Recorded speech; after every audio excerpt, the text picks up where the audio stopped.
Hello বন্ধুরা, আমি কাজল ma'am জ্ঞানজ্যোতি coaching সেন্টারের পক্ষ থেকে তোমাদের সকলকে জানাই স্বাগত। আমি তোমাদের ইউনিভার্সিটির অন্তর্গত মেজর হিস্ট্রি সাবজেক্টের মেসোপটেমিয়ার সমাজ ব্যবস্থা সম্পর্কে আজকে আলোচনা করব। আলোচনার আগে তোমাদেরকে একটা ছোট্ট ইনফরমেশন দিতে চাই। তোমরা যারা আমাদের কোচিং সেন্টারে যুক্ত হওনি কিংবা যুক্ত হতে চাও, তারা উপরে দুটি নাম্বার দেখতে পাচ্ছ, 6295916282 এবং 7076398606। এই দুটি নাম্বারের মধ্যে যে কোনো একটি নাম্বারে যোগাযোগ করে আমাদের সাথে যুক্ত হয়ে যেতে পারো।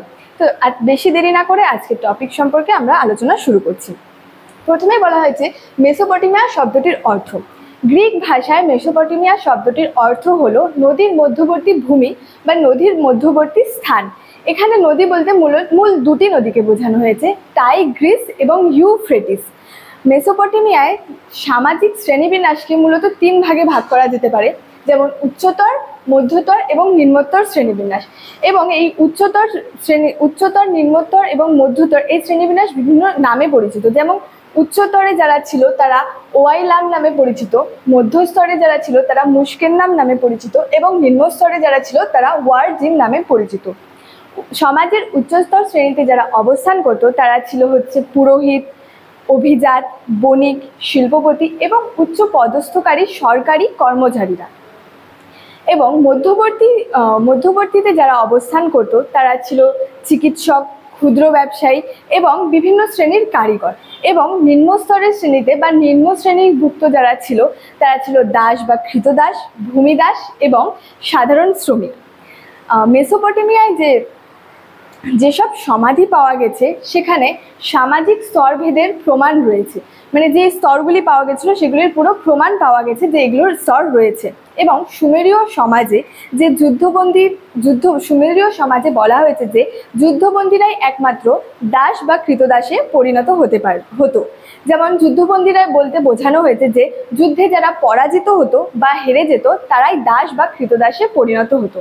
এমনটাও বলা হয়েছে যে অর্থের বিনিময়ে দাসত্ব থেকে মুক্ত হওয়া যেত।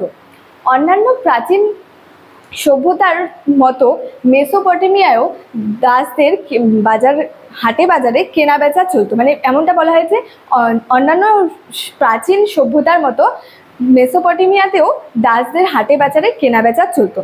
স্যামুয়েল ক্রুম্যাল এর লেখা থেকে জানা যায় যে সুমেরীয় কৃতদাসরা ছিল বেশ সস্তা সুলভ। এমনটা বলা হয়েছে যে একজন কৃতদাস বা দাসের দাম একটা গাধার দামের থেকেও কম। সুমেরীয় সমাজে কৃতদাসদের অস্তিত্বও লক্ষ্য করা গিয়েছে। এবং এমনটাও বলা হয়েছে যে মেসোপটেমিয়ায় সাধারণ নারীরা সম্পত্তি রাখতে পারত। এই কারণে বলা হয় যে অন্যান্য প্রাচীন সভ্যতার মতো মেসোপটেমিয়ায়ও মেয়েরা অনেক বেশি স্বাধীন ছিল। তারা বিভিন্ন কারিগরির কাজে, বিভিন্ন শিল্পে, বিভিন্ন ব্যবসা বাণিজ্যে অংশগ্রহণ করতে পারত। তো স্টুডেন্ট, এটাই ছিল আজকে আমার আলোচনার বিষয়। ভিডিওটি ভালো লাগলে অবশ্যই like, comment, share and subscribe করে দিও এবং বন্ধুদের সাথে ভিডিওটি শেয়ার করে দিও। দেখা হচ্ছে পরবর্তী কোনো একটি ভিডিওতে। ততক্ষণের জন্য thank you so much. Thanks for watching.